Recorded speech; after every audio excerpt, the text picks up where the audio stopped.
शिक्षिका प्रीतिमा सिंह जी एवं कक्षा 5 की छात्रा कुमारी सुहानी साहू के अनुभवों को जानते हैं।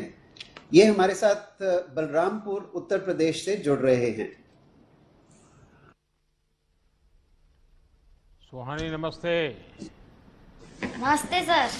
नमस्ते सुहानी, ये बताइए कि दीक्षा प्रोग्राम के बारे में आपको कैसे पता लगा और उसका क्या फायदा हुआ? दीक्षा प्रोग्राम के बारे में हमें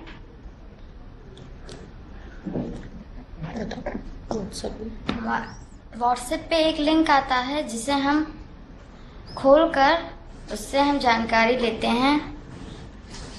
उसके बाद जब हमारा हल उत्तर 10 बाई 10 आता है तो वो हम मैम को दिखाते हैं।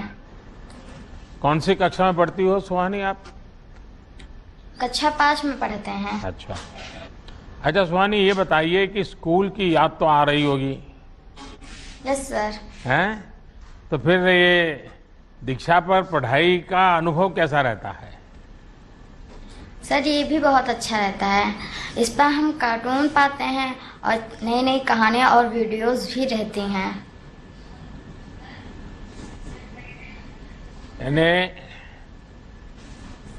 लेकिन पहले से मोबाइल था या ये कोरोना के कारण लेना पड़ा, क्या हुआ? पहले तो दीपावली में ही हमारा लोग का मोबाइल आ गया था, क्योंकि कोरोना की वजह से दीदी को पढ़ाई नहीं हो पा रही थी। तो दीदी ने पापा से कहा थी, पापा हमें एक मोबाइल ले दीजिए। पापा ने ला दिया मोबाइल। तो तुम्हें मोबाइल मिल गया उसकी खुशी है कि दीक्षा पोर्टल पे पढ़ने को मिल रहा है इसकी खुशी है?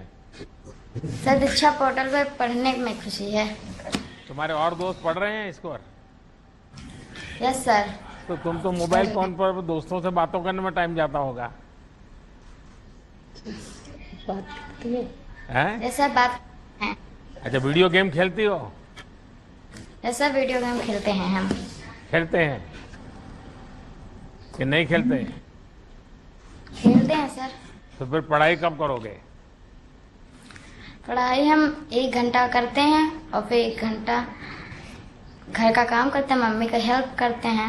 हाँ, अच्छा प्रतिमा जी, आपसे भी थोड़ा मैं बात करूंगा। आप ये बताइए कि दीक्षा के लिए आपने खुद को कैसे तैयार किया? सर दीक्षा पोर्टल बहुत ही उपयोगी है। हम तो 2018 से इसका इस्तेमाल कर रहे थे, लेकिन अभी पेंडेमिक में जब sir face to face classes नहीं हो पा रही है, उस वक्त दीक्षा पे 1,62,000 तरह तरह के जो कंटेंट्स हैं वो हमें बच्चों के साथ साझा करने में बहुत ज्यादा आराम मिल रहा था, जिससे बच्चे इंटरैक्टिव फॉर्म में वीडियोस को देख करके, सबसे बड़ी बात सर ये है कि हम देश के किसी भी कोने में इसका इस्तेमाल कर सकते हैं। अगर नेटवर्क नहीं है तो डाउनलोड भी कर सकते हैं कंटेंट्स को।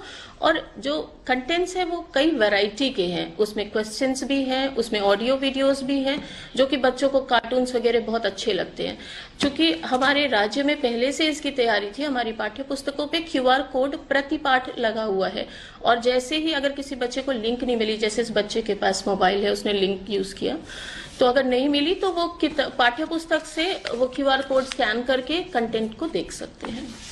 यदि इसमें कुछ बेसिक टेक्नोलॉजी की भी जानकारी भी जरूरी है क्या? कुछ टीचर्स को इसमें समस्याएं भी आती होगी, तो हर एक को तो टेक्नोलॉजी का स्वभाव नहीं होता है। जी सर, असल में दीक्षा पे 3200 कोर्सेज हैं जो टीचर्स कर सकते हैं। मैंने खुद 100 कोर्सेज पिछले एक पेंडेमिक में कंप्लीट किए हैं, मोर देन 100। यहाँ पे एक लर्नर पासबुक बनी है। 100 कोर्स करने में कितना टाइम गया आपका?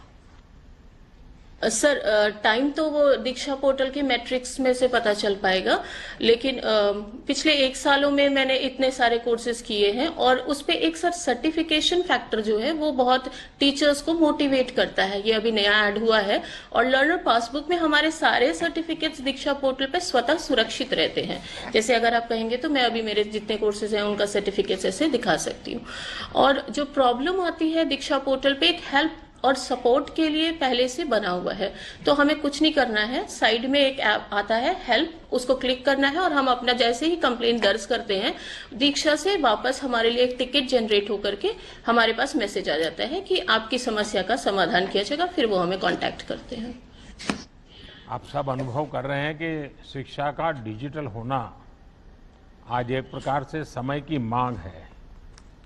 कोरोना ने इस परिवर्तन को थोड़ा तेज भी कर दिया है और दीक्षा जैसे अनेक प्लेटफॉर्म तैयार करके ये सुनिश्चित किया जा रहा है कि ऑनलाइन के साथ साथ ऑफलाइन भी पढ़ाई को बेहतर बनाया जा सके। अब तो कोशिश ये है कि गांव-गांव में अच्छी और सस्ती इंटरनेट कनेक्टिविटी मिले, सस्ते मोबाइल और दूसरे माध्यम उपलब्ध हो, ताकि गरीब से गरीब का बच्चा भी अपनी सुविधा के हिसाब से अच्छी पढ़ाई कर पाए। मुझे अच्छा लगा प्रतिमा जी और सुहानी, आप सबको बहुत शुभकामनाएं। धन्यवाद thank you sir. Sir. Sir अब हम इनाम स्कीम की ओर चलेंगे, जिसके तहत किसान अपनी फसल की उपज को सीधे ऑनलाइन बेच सकते हैं। इस योजना के लाभार्थी श्री प्रहलाद जी हमारे साथ हिंगोली महाराष्ट्र से जुड़ रहे हैं। प्रहलाद जी नमस्ते। नमस्ते सर। प्रहलाद जी, सर, मुझे बताया गया कि आपको इनाम योजना का बहुत लाभ मिला है, इसके बारे में हाँ जरा सर। विस्तार से बताइए। हाँ सर, मेरा नाम प्रहलाद रामराव बोरगढ़ है। मैं सातेफल गांव, तालुका बसमत, जिला हिंगोली, महाराष्ट्र से हूँ। और ये जो इनाम का प्लेटफॉर्म है, इसका हमने 2018 से काम इसमें चालू किया। और इसमें हमारे जैसे जो किसान हैं और भी छोटे छोटे किसान हैं, वो अपना जो फसल है वो इनाम के माध्यम से अच्छी तरह से बेच पा रहे हैं और इसका जो मूल्य है वो भी ज्यादा अच्छा मिल रहा है। पहले जो मार्केट का सिस्टम था उससे ये बहुत लाभकारी साबित हुआ है और इससे पेमेंट भी अच्छी तरह से जल्दी मिलता है, उसमें गतिमानता भी बहुत है। हमारे मंडी में पूरे दिन भर 1000 से लेकर 2000 तक की बोरी बेची जाती थी, लेकिन अभी इनाम के माध्यम से लगभग 2 घंटे में 4000 5000 बोरी का भी ऑक्शन हो रहा है। और इसकी जो गतिमानता है कि काटा भी फास्ट हो रहा है, पेमेंट भी तुरंत मिल रहा है और पारदर्शिता भी है। अभी कोविड-19 के समय देखा जाए तो पूरा ऑल इंडिया लॉकडाउन था, फिर भी हमारे किसानों को माल बेचने में कठिनाई नहीं आई। उस टाइम भी और पारदर्शिता भी उनको मिली, किसान भी वहां पे नहीं आया, खाली माल भेजा उन्होंने। जो भी रेट लेगा वो उसको मोबाइल एप्लीकेशन के माध्यम से उसको सीधा उसको रेट का पता चला। बायर को भी अच्छा माल मिल रहा था, उसको भी खरीदारी के लिए आसान गया। और लगभग जो कोविड-19 के समय हमने जो माल बेचा वो पूरे साल में भी वो रेट किसान को नहीं मिल पाया, इसलिए हमारे किसान भी इससे बहुत खुश है। और ये इसका लाभ हमने अच्छी तरह से उठाया। हम चाहते हैं इसको बहुत अच्छी तरह से बढ़ावा मिले और किसानों को उससे लाभ मिले। प्रहलाद जी, इसके दरमियान आपको मंडी तो जाना नहीं पड़ता होगा? सर, इससे जो एफपीओ मॉडल कोविड-19 के समय लाया गया तो इससे हमें मंडी में भी जाने की जरूरत नहीं पड़ी। और हमारी ही सूर्या फार्मर प्रोड्यूसर कंपनी का हमने जो ग्रुप बनाया तो उस प्लेटफॉर्म में खुद जो खरीदार है वो हमारे यहाँ पे आए, उन्होंने वहां से ही टेंडर भरा, ऑनलाइन कुछ लोगों ने टेंडर भरा और उससे वो माल खरीदा। इसलिए ना हमारे किसानों को कहीं जाने की जरूरत पड़ी, ना ही हमें कहीं जाना पड़ा और अच्छा रेट मिला।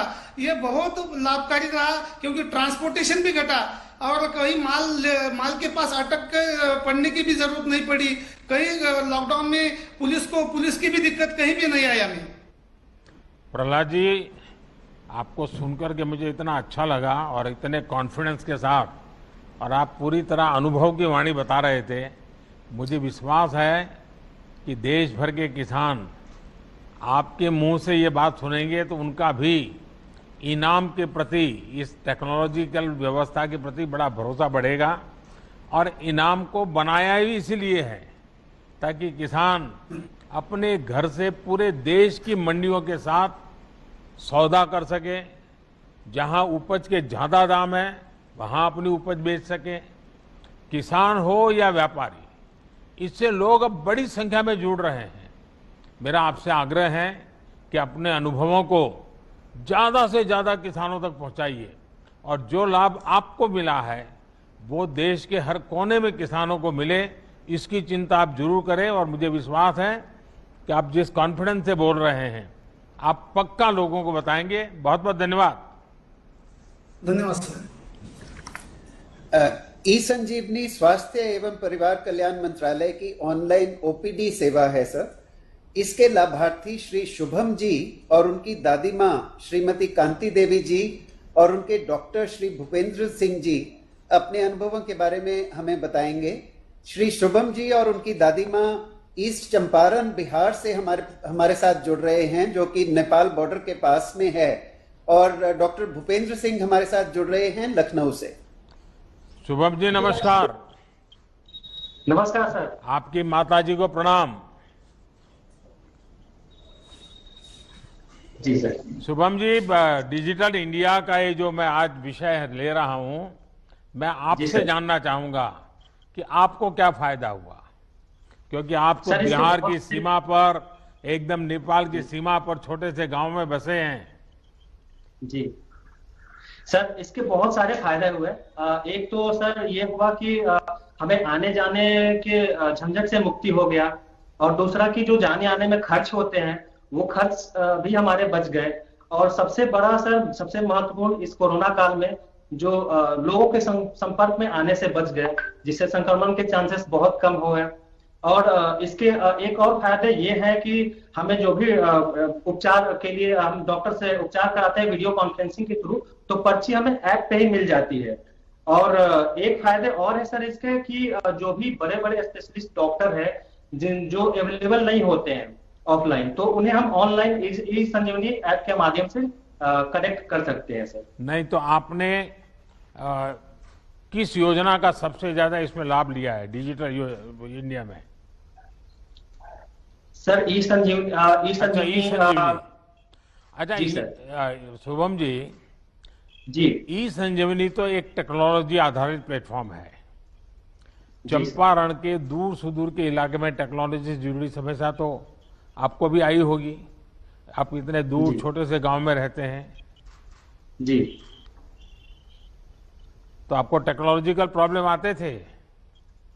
सर अभी तक तो कोई प्रॉब्लम नहीं आई सर। यहाँ तक इंटरनेट कनेक्टिविटी बहुत अच्छी है और हम गांव से ही एक्सेस कर पाते हैं सर।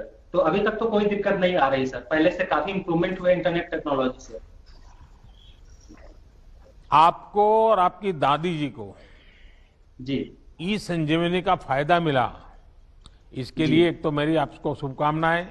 और आप दादी माँ की इतनी सेवा कर रहे हैं, और दादी माँ को इस कठिनाई में लखनऊ ले जाना पड़ता तो कितनी दिक्कत होती, लेकिन वही काम आपको वहीं से हो रहा है। और मुझे बताया गया कि जो डॉक्टर आपकी दादी माँ की सेवा कर रहे हैं वो भी लखनऊ में है और लखनऊ में हमसे जुड़ रहे हैं। तो मैं डॉक्टर भूपेंद्र जी से बात करना चाहूंगा। डॉक्टर भूपेंद्र, सबसे पहले तो आपको और आपके सभी साथियों को नेशनल डॉक्टर्स डे की बहुत बहुत शुभकामनाएं। कोरोना के इस काल में आप सभी डॉक्टर्स ने मानवता की बहुत बड़ी सेवा की है। भूपेंद्र जी बताइए कि ई संजीवनी जैसे टेलीमेडिसिन के जो इनिशिएटिव हैं उनको लेकर आपका अनुभव कैसा है? और ये शुभम तो बहुत खुश हैं क्योंकि एकदम नेपाल की बॉर्डर पे उनकी माताजी की आप सेवा कर रहे हैं, उनकी मदद कर रहे हैं। सर हमें भी बहुत इस बात की खुशी है। 1.5-2 साल पहले जब कोविड का दौर आया सर, तो हमें लगा कि शायद हम उन बुजुर्ग मरीजों की सेवा नहीं कर पाएंगे जो दूर दराज के इलाके में रहते हैं, जहां पर स्वास्थ्य सुविधाएं बहुत अच्छी नहीं है और वहां से हॉस्पिटल तक आने में उनको समस्याएं होंगी। लेकिन डिजिटल मीडिया के माध्यम से और ये ई संजीवनी के माध्यम से हम अपने ऐसे बुजुर्ग मरीजों को भी देख पा रहे हैं सर, जो दूसरे प्रदेश में भी रहते हैं। जैसे शुभम जी दूसरे प्रदेश में रहते हैं, बिहार के रहने वाले हैं, और ऐसे ही लखनऊ से जुड़े हुए ऐसे बहुत सारे डिस्ट्रिक्ट हैं जहाँ के मरीज हमारे पास ऐसे डायरेक्टली नहीं आ पा रहे, उनको भी हम सर संजीवनी के माध्यम से देख पा रहे हैं। पहले ये लगता था सर कि फेस टू फेस अगर हम किसी मरीज से बात नहीं करेंगे तो शायद उतना अच्छा उनका इलाज हम नहीं कर सकते, लेकिन ई संजीवनी शायद मुझे लगता है उसका एक बेहतर अल्टरनेटिव है। जैसे अभी हम आपको देख पा रहे हैं, आपसे बात कर पा रहे हैं, आपकी भावनाओं को दिल से समझ पा रहे हैं, ऐसे ही हम उन बुजुर्ग मरीजों को भी बिल्कुल स्पष्ट देख पाते हैं, उनकी भावनाओं को समझ पाते हैं, उनके व्यवहार को देख पाते हैं, उनके घर वाले की भावनाओं को भी बेहतर तरीके से समझ पाते हैं और उनका फिर इलाज करते हैं सर। इस संजीवनी में सर 2-3 बातें और बहुत अच्छी हैं जो हमें बहुत प्रभावित करती हैं। इस संजीवनी में सर पुराने रिकॉर्ड्स अपलोड करने का भी एक ऑप्शन है। तो जब कभी मरीज कहीं और दिखाया हुआ होता है और पहली बार हमारे साथ इंटरेक्ट करता है तो अपने पुराने रिकॉर्ड्स को उसमें अपलोड कर देता है। तो हम कंसल्टेशन के दौरान ही, मरीज से बातचीत करने के दौरान ही उन रिकॉर्ड्स को रिव्यू कर लिया करते हैं। तो इससे हमें आसानी होती है मरीज को पुराने रिकॉर्ड को देखकर सलाह देने की। दूसरा सर, एक बहुत इंपॉर्टेंट बात है सर इसमें, जो मानसिक रोगी होते हैं सर, तो मानसिक रोगियों की जो दवाइयां होती हैं सर जनरली बिना प्रिस्क्रिप्शन के नहीं मिलती हैं। तो कई बार मरीजों की शिकायत होती है, डॉक्टर साहब बिना प्रिस्क्रिप्शन दवा नहीं मिल रही है, दवा बंद हो गई, मरीज फिर से बीमार हो गया। इस संजीवनी में हमने देखा सर कि प्रिस्क्रिप्शन बहुत आसानी से जनरेट हो जाता है और हमारे हजारों मरीजों की कंप्लेंट्स होती हैं कि प्रिस्क्रिप्शन अवेलेबल नहीं है, उनकी शिकायतें समाप्त हो गई सर। ये बहुत अच्छी बात है सर। देखिए, कोरोना काल में देश ने ये सुनिश्चित किया है कि अस्पतालों में जब दूसरी बीमारियों का इलाज संभव नहीं था तो टेलीमेडिसिन को तेजी से अपनाया जा सके। लाखों लोगों ने इसका लाभ लिया है। जैसे जैसे जागरूकता आ रही है वैसे वैसे ये पॉपुलर हो रहा है और नई टेक्नोलॉजी के साथ ये सुविधा और भी बेहतर होने वाली है। मैं शुभम जी को, वो अपनी दादी माँ की सेवा कर रहे हैं, इसलिए मुझे बड़ा आनंद हो रहा है उनको देख करके। और भूपेंद्र जी, आप भी इतने मन से दादी माँ की सेवा कर रहे हैं, इतने दूर से कर रहे हैं, और उसके लिए ये जो ई संजीवनी है ये अपने आप में एक वरदान साबित हुई है। मैं इसके लिए सबको बहुत बहुत बधाई देता हूं और बहुत बहुत शुभकामनाएं देता हूं। धन्यवाद सर। धन्यवाद सर। डिजी बुनाई सर एक ऐसा सॉफ्टवेयर है जो बुनकरों के कम समय में डिजाइन बनाने में और कंप्यूटर पर विभिन्न डिजाइनों एवं रंगों को एक साथ देखने में मदद करता है। डिजी बुनाई की लाभार्थी सुश्री अनुपमा दुबे, सुश्री यास्मीन बानो और सुश्री दीक्षा सिंह हमारे साथ वाराणसी उत्तर प्रदेश से जुड़ रही हैं। अनुपा जी नमस्ते। राम सर। हर हर महादेव। महादेव सर। अच्छा, मुझे बताया गया है कि आप पारंपरिक हस्तशिल्प को डीजी बुनाई के माध्यम से नए नए रंग रूप में बाजार में उपलब्ध कराती हैं। ये आप कैसे कर रही हैं, इसके बारे में जरा देश सुनना चाहेगा आपके इस प्रयोग को। मेरा नाम अनुपमा दुबे है। मैं बनारस से पावतपुर में रहने वाली हूँ। डीजी इंडिया के तहत डीजी बुनाई एक सॉफ्टवेयर चलाया गया है जिसकी ट्रेनिंग मैंने साई इंस्टीट्यूट से ली गई है जो कि बसनी में है। आपने बताया कि आप बुटीक भी चलाती हैं। Yes sir. और आपके साथ जो दूसरी बहनें जुड़ी होंगी वो डिजाइन हो होगी। हाँ सर, मैंने कुछ डिजाइन भी बनाया, आपको दिखाती हूँ। ये रहा डिजाइन। हाँ सर, ये पहले हम लोग क्राफ्ट करते हैं, क्राफ्ट पेपर निकालते हैं सर, इसका सॉफ्ट कॉपी निकाल के फिर इसका हम लोग डिजाइन करते हैं। फिर कंप्यूटर द्वारा हम लोग को हार्ड करता है, इसलिए हम लोग पहले इसको इस पेन से यूज करते हैं डिजाइन बना के। फिर इसका हम लोग सॉफ्ट कॉपी निकालते हैं। सॉफ्ट कॉपी निकालने के बाद हम लोग इसके कपड़े पर डिजाइन बनाते हैं। कपड़े पर डिजाइन बना के हम लोग फिर इसका डिजाइन करते हैं। सर, ये जड़ी की डिजाइन हुई है। कितनी आमदनी होती है इसमें, कमाई कितनी होती है? सर 6 से 7 हजार रुपए हो जाती है। तो आपको संतोष है इस आपने जो ट्रेनिंग ली और ये टेक्नोलॉजी को अपनाए, आपको संतोष है? हाँ सर, बहुत।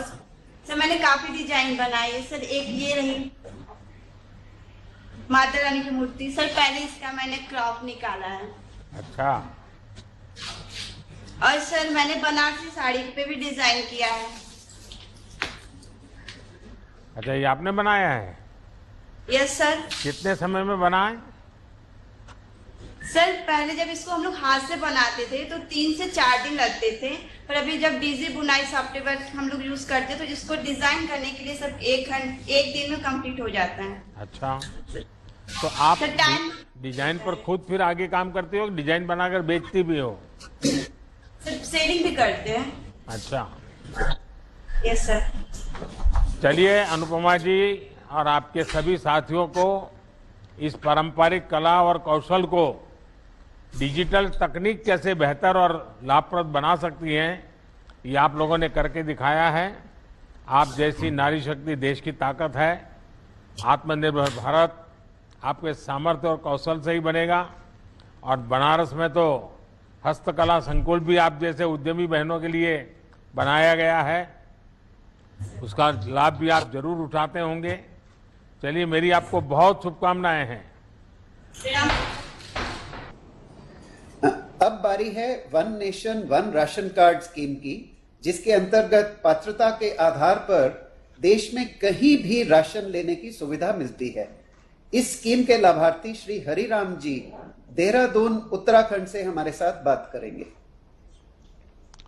नमस्कार जी, नमस्ते। नमस्कार आदरणीय प्रधानमंत्री जी, मैं देवभूमि उत्तराखंड के देहरादून में रह रहा हूँ और अपना यहाँ पर one nation one ration card के योजना से मुझे यहाँ पर राशन कार्ड पे राशन उपलब्ध हो रहा है। तो आप मूल कहाँ से हैं हरिराम जी?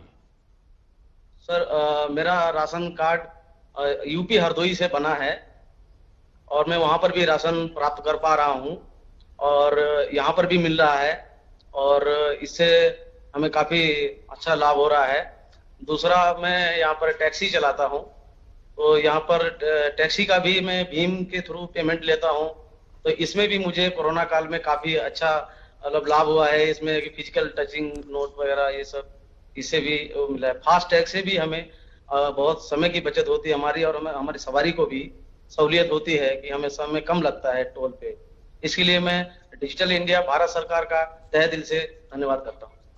हरिराम जी, आप तो स्वयं भी one nation one ration card का बराबर इस्तेमाल किया, कहाँ हरदोई और कहाँ देहरादून, और आप टैक्सी चलाते हैं, लेकिन इस व्यवस्था का आपने फायदा उठाया और one nation one ration card योजना आप नई आई थी तब तो आपको परेशानी रहती होगी।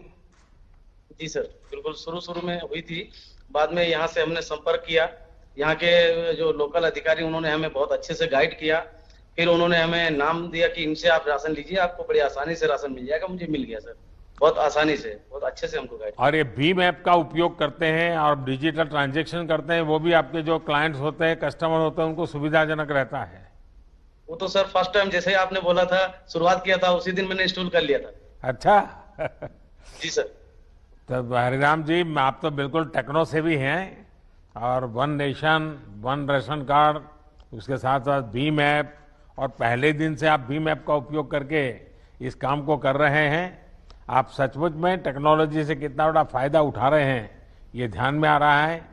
और आप जैसे देश के करोड़ों श्रमिकों के लिए ये योजना one nation one ration card बहुत बड़ी सुविधा बन रहा है। अब ये संभव हो पाया है कि एक ही राशन कार्ड से शहर में काम कर रहे श्रमिक भी राशन ले पा रहे हैं, और उसी कोटे में से गांव में बाकी का परिवार भी राशन ले पा रहा है। और यही तो डिजिटल टेक्नोलॉजी का कमाल है। तो मेरी आपको बहुत बहुत शुभकामनाएं, बहुत बहुत धन्यवाद। अब हम चलते हैं कॉमन सर्विस सेंटर्स द्वारा चलाई जा रही ग्रामीण ई स्टोर सेवा की तरफ, जिसके जरिए गांव के लोग अपनी जरूरत के कई तरह के सामान अपने आसपास के ई स्टोर से ही घर पर मंगवा सकते हैं। स्कीम के लाभार्थी श्री मेहरदत्त शर्मा जी धर्मपुर हिमाचल से अपने खेत से ही हमारे साथ जुड़ रहे हैं। मेहरदत्त जी नमस्कार। सर नमस्कार जी। आप कहाँ से हैं मेहरदत्त जी? आप ऐसे नहीं कर सकते, इसको ऐसे कर। सर मेरा नाम मेहरदत्त, मैं ग्राम बसावल तहसील कसौली, जिला सोलन, हिमाचल प्रदेश का एक किसान हूँ। और आप किसान किस चीज की खेती करते हैं महेश दत्त जी? किसकी खेती करते हैं? मशरूम की? लहसुन, टमाटर, शिमला मिर्च और हमारा अदरक हो गया सर, और भिंडी वगैरह ये सारी।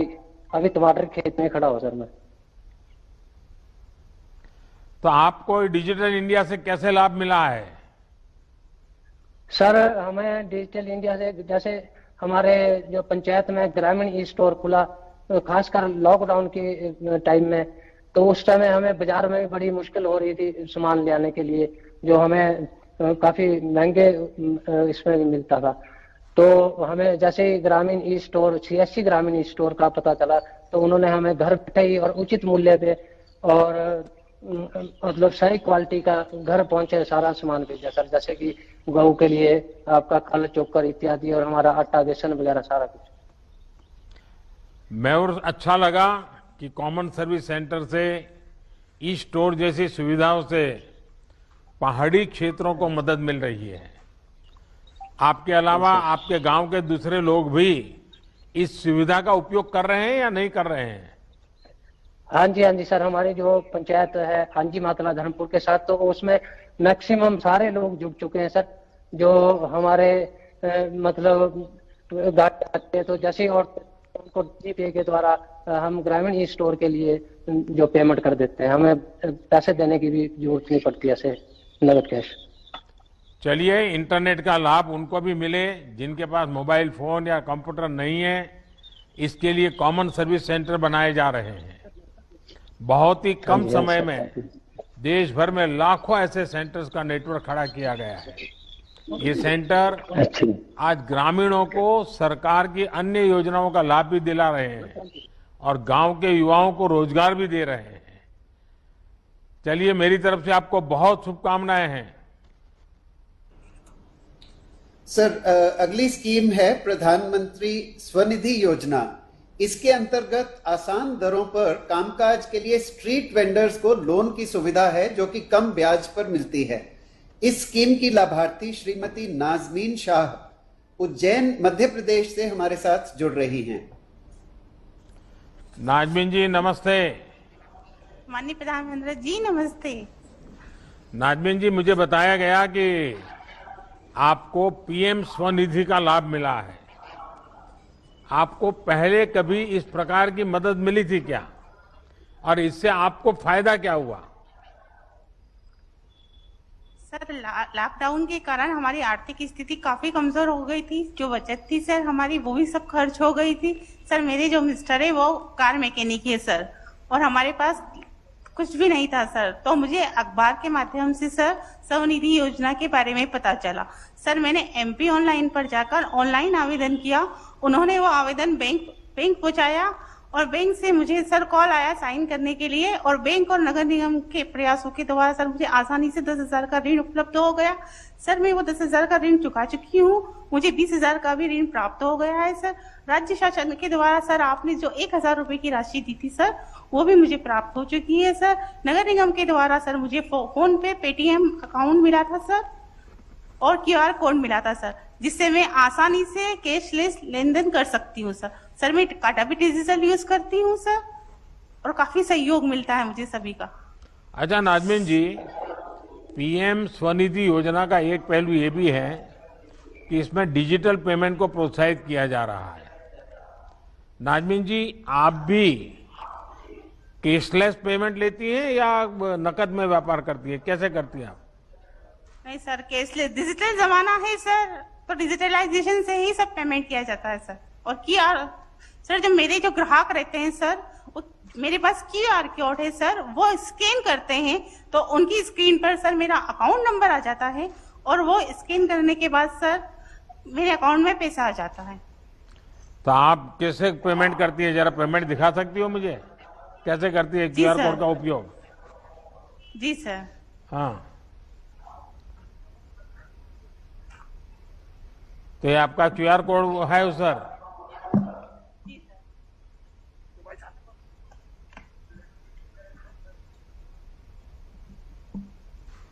अच्छा, एकदम आपने शुरू कर दिया। जी सर। हाँ, जी सर, मेरा फोन पे अकाउंट है सर। मैं जिस व्यक्ति से माल खरीदती हूँ मैं उसको ऑनलाइन ट्रांजेक्शन करती हूँ। तो सर जैसे मैंने उस व्यक्ति से माल खरीदा तो मैं यहाँ पर टू कॉन्टेक्ट पे क्लिक करती हूँ सर। उस व्यक्ति का अकाउंट नंबर सर मेरे डिस्प्ले पर आ जाता है। मैं वहां पर क्लिक करती हूँ सर, तो मुझे कुछ इस तरीका से स्क्रीन मिलती है सर। मैं यहाँ पर सर एक अमाउंट का आता है सर, मैं वहां अमाउंट डाल देती हूँ।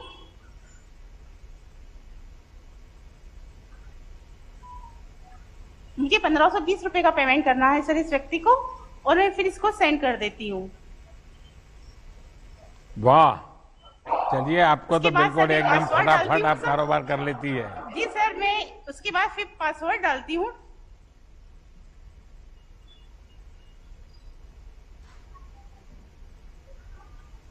सर कुछ इस तरीके से आता है। हाँ। और उसके पास मैसेज पहुंच जाता है सर। चलिए, बहुत आसान तरीके से आप चीज को कर रही हो नाजमीन जी। हाँ, जनधन, आधार और मोबाइल की त्रिशक्ति आप जैसे सभी मेहनतकश लोग जो हैं उनको और सशक्त के लिए बनाई गई है। आप जैसे साथियों ने इस तकनीक को अपनाकर ये सिद्ध कर दिया है कि भारत सिर्फ टेक्नोलॉजी बनाता ही नहीं है, बल्कि हमारा गांव का व्यक्ति, गरीब व्यक्ति, मेहनतकश व्यक्ति ये भी बड़ी आसानी से उसको अपना लेता है और अपना करके कारोबार को आगे बढ़ाता है। मेरी आपको बहुत बहुत शुभकामनाएं। बहुत बहुत शुक्रिया। इस सूची में अंतिम स्कीम है बीपीओ प्रमोशन स्कीम, जिसका उद्देश्य युवाओं को रोजगार के अवसर प्रदान करना भी है और आईटीएस के क्षेत्र में इन्वेस्टमेंट को बढ़ावा देना है। स्कीम की लाभार्थी कुमारी वर्णमाफी सियमलिए एक नॉलेज प्रोसेसिंग कंपनी की कर्मचारी हैं और शिलोंग मेघालय से हमारे साथ जुड़ रही हैं। नमस्कार सर। वर्णमाफी, how are you? I'm fine, sir. I'm so excited to talk to you. हाँ, बताइए। I am one of Mafi Semle. I belong to East Khasi Hills District, Shillong, Meghalaya.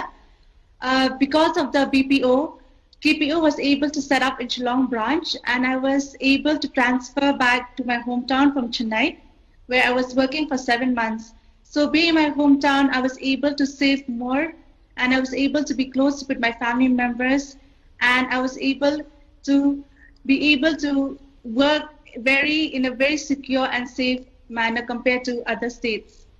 So I would like to be able, we have been working with doctors from America, and this help, our job description helps the patient and the doctor to be more focused on the physical examination, and we are working as medical scribers to be able to focus on the chart and to help the doctors complete the chart on time and help them be able to save their time and allow the doctors to go home in their usual timing.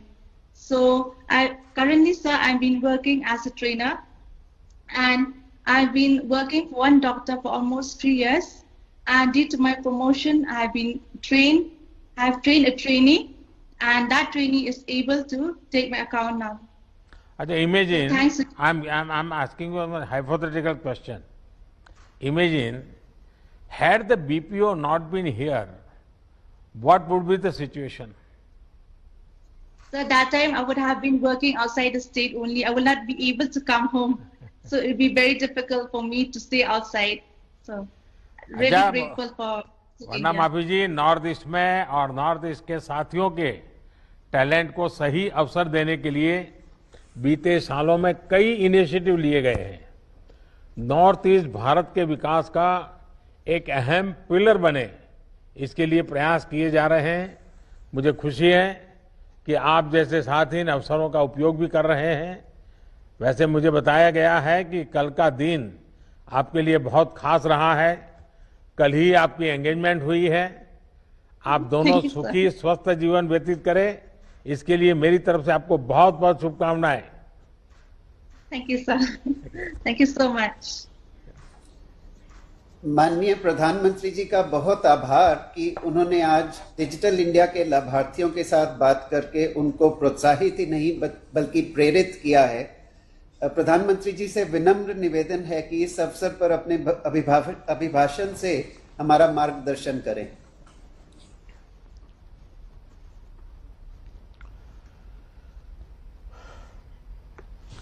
नमस्कार। केंद्रीय मंत्रिमंडल में मेरे सहयोगी श्री रविशंकर प्रसाद जी, श्रीमान संजय धोत्रे जी, digital India के अलग अलग इनिशिएटिव से जुड़े सभी मेरे साथियों, भाइयों और बहनों, डिजिटल इंडिया अभियान के 6 वर्ष पूरे होने पर आप सभी को बहुत बहुत शुभकामनाएं। आज का दिन भारत के सामर्थ्य, भारत के संकल्प और भविष्य की असीम संभावनाओं को समर्पित है। आज का दिन हमें ये याद दिला रहा है कि एक राष्ट्र के रूप में सिर्फ 5-6 वर्षों में हमने डिजिटल स्पेस में कितनी ऊंची छलांग लगाई है। साथियों, भारत को डिजिटल पथ पर तेज गति से आगे बढ़ाते हर देशवासी का जीवन आसान बनाने का सपना पूरे देश का है। इसको पूरा करने में हम सभी दिन रात लगे हुए हैं। देश में आज एक तरफ इनोवेशन का जुनून है तो दूसरी तरफ इनोवेशन को तेजी से एडप्ट करने का जज्बा भी है। और इसलिए डिजिटल इंडिया भारत का संकल्प है। डिजिटल इंडिया आत्मनिर्भर भारत की साधना है। डिजिटल इंडिया 21वीं सदी में सशक्त होते भारत का एक जयघोष है। साथियों, मिनिमम गवर्नमेंट मैक्सिमम गवर्नेंस के सिद्धांतों पर चलते हुए सरकार और जनता के बीच, सिस्टम और सुविधाओं के बीच, समस्याओं और सर्विस के बीच गैप कम करना, इनके बीच की मुश्किलें खत्म करना और जन सामान्य की सुविधा बढ़ाना इस समय की मांग रहा है। और इसलिए डिजिटल इंडिया सामान्य नागरिक को सुविधा और उनके एम्पावरमेंट का एक बहुत सशक्त माध्यम है। साथियों, डिजिटल इंडिया ने कैसे संभव किया है, इसका शानदार उदाहरण है डिजी लॉकर। स्कूल के सर्टिफिकेट, कॉलेज की डिग्री, ड्राइविंग लाइसेंस, पासपोर्ट, आधार या दूसरे दस्तावेजों को संभाल कर रखना हमेशा से लोगों के लिए बहुत बड़ी चिंता रहती है। कई बार बाढ़ में, भूकंप में, सुनामी में, कहीं आग लगने की वजह से लोगों के जरूरी पहचान पत्र नष्ट हो जाते हैं। लेकिन अब 10वीं, 12वीं, कॉलेज, यूनिवर्सिटी के मार्कशीट से लेकर दूसरे तमाम दस्तावेज सीधे डिजी लॉकर में सहज रूप से रखे जा सकते हैं। अभी कोरोना के इस काल में कई शहरों के कॉलेज एडमिशन के लिए स्कूल सर्टिफिकेट्स का वेरिफिकेशन डिजी लॉकर की मदद से ही कर रहे हैं। साथियों, ड्राइविंग लाइसेंस हो, बर्थ सर्टिफिकेट हो, बिजली का बिल भरना हो, पानी का बिल भरना हो, इनकम टैक्स रिटर्न भरना हो, इस तरह के अनेक कामों के लिए अब प्रक्रियाएं डिजिटल इंडिया की मदद से बहुत आसान, बहुत तेज हुई है। और गांवों में तो ये सब अब अपने घर के पास सीएससी सेंटर में भी हो रहा है। डिजिटल इंडिया ने गरीब को मिलने वाले राशन की डिलीवरी को भी आसान किया है। ये डिजिटल इंडिया की ही शक्ति है कि one nation one ration card का संकल्प पूरा हो रहा है। अब दूसरे राज्य में जाने से नया राशन कार्ड नहीं बनाना होगा। एक ही राशन कार्ड पूरे देश में मान्य है और इसके सबसे बड़ा लाभ उन श्रमिक परिवारों को हो रहा है जो काम के लिए दूसरे राज्यों में जाते हैं। अभी मेरी ऐसे ही एक साथी से बात भी हुई। हाल ही में माननीय सर्वोच्च न्यायालय ने भी इससे जुड़ा एक बड़ा अहम फैसला दिया है। कुछ राज्य हैं जो इन बात को मानते नहीं थे। आखिरकार सुप्रीम कोर्ट ने हुक्म किया है कि इन राज्यों ने अब तक जिन्होंने one ration card one nation वाला बात नहीं स्वीकार किए हैं वो तुरंत लागू करें। हुक्म करना पड़ा सुप्रीम कोर्ट को और उन्हें भी इसी योजना का लागू करने के लिए कहा गया है। मैं इस फैसले के लिए सुप्रीम कोर्ट का भी अभिनंदन करता हूं क्योंकि ये गरीबों के लिए है, मजदूरों के लिए है, अपने स्थान से बाहर जिनको जाना पड़ रहा है उनके लिए है। और अगर संवेदनशीलता है तो ऐसे काम को प्राथमिकता तुरंत मिलती है। साथियों, डिजिटल इंडिया आत्मनिर्भर भारत के संकल्प को मजबूत से आगे बढ़ा रहा है। डिजिटल इंडिया उन लोगों को भी सिस्टम से कनेक्ट कर रहा है जिन्होंने कभी इसकी कल्पना भी नहीं की थी। अभी कुछ और लाभार्थियों से मैंने बात की है। वो बड़े गौरव और संतोष के साथ बता रहे थे कि डिजिटल समाधान से कैसे उनके जीवन में बदलाव आया है। रेहड़ी ठेला पटरी वालों ने कब सोचा था कि वो बैंकिंग सिस्टम से जुड़ेंगे और उनको भी बैंक से आसान और सस्ता ऋण मिलेगा। लेकिन आज स्वनिधि योजना से यह संभव हो रहा है। गांव में घर और जमीन से जुड़े विवाद और असुरक्षा की खबरें भी अक्सर सुनने को आती रहती हैं। लेकिन अब स्वामित्व योजना के तहत गांव की जमीनों को ड्रोन मैपिंग की जा रही है। डिजिटल माध्यम से ग्रामीणों को अपने घर की कानूनी सुरक्षा का दस्तावेज मिल रहा है। ऑनलाइन पढ़ाई से लेकर दवाई तक के लिए जो प्लेटफॉर्म विकसित किए गए हैं उनसे देश के करोड़ों साथी आज लाभान्वित हो रहे हैं। साथियों, दूर सुदूर तक स्वास्थ्य सुविधाओं को पहुंचाने में भी डिजिटल इंडिया अहम भूमिका निभा रहा है। थोड़ी देर पहले बिहार के साथी ने मुझे बताया कि ई संजीवनी ने कैसे इस मुश्किल समय में घर बैठे ही उनकी दादी मां के स्वास्थ्य लाभ की चिंता की। सबको स्वास्थ्य सुविधा मिले, समय पर अच्छी सुविधा मिले, ये हमारी प्राथमिकता है। और इसके लिए नेशनल डिजिटल हेल्थ मिशन के तहत एक प्रभावी प्लेटफॉर्म पर भी काम चल रहा है।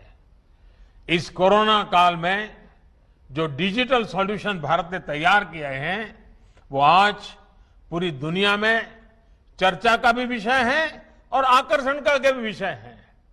दुनिया के सबसे बड़े डिजिटल कॉन्टैक्ट ट्रेसिंग ऐप में से एक आरोग्य सेतु का कोरोना संक्रमण को रोकने में बहुत मदद मिली है।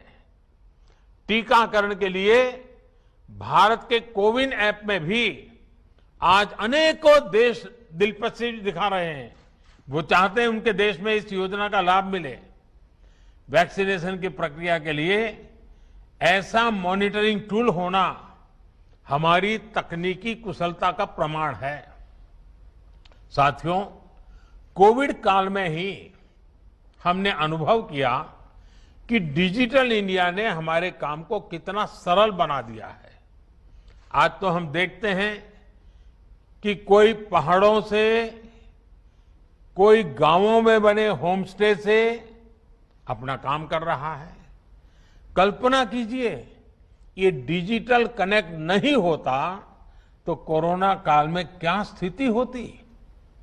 कुछ लोग डिजिटल इंडिया के प्रयासों को सिर्फ गरीब से जोड़कर देखते हैं, लेकिन इस अभियान ने मध्यम वर्ग और युवाओं की जिंदगी भी बदल दी है। और हमारे ये जो आजकल ये जो मिलेनियल्स हैं, अगर आज ये सारा दुनिया न होती, टेक्नोलॉजी न होती, तो उनका क्या हाल होता।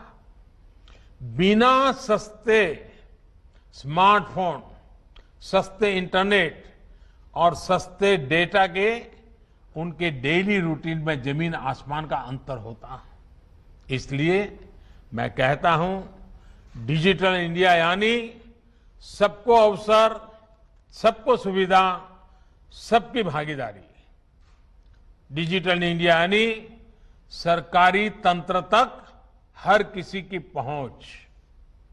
डिजिटल इंडिया यानी पारदर्शी, भेदभाव रहित व्यवस्था और भ्रष्टाचार पर चोट।